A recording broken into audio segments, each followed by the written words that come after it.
Hi everyone, welcome to my channel.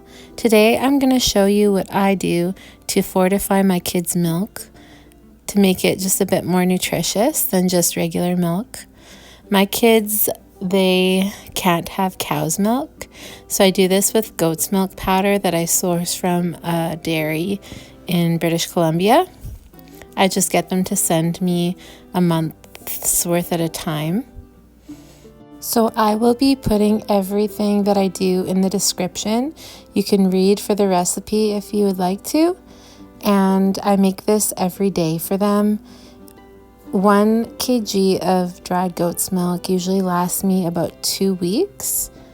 And so it's worth it for me not to have to run to the store or even have to try to go to 3 stores to find out who has goat's milk that day. It saved me a lot of trouble.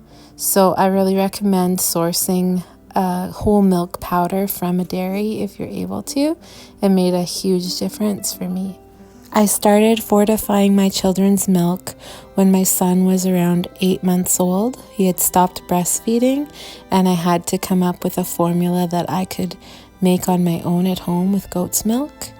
And I found the original recipe on mountcapra.com.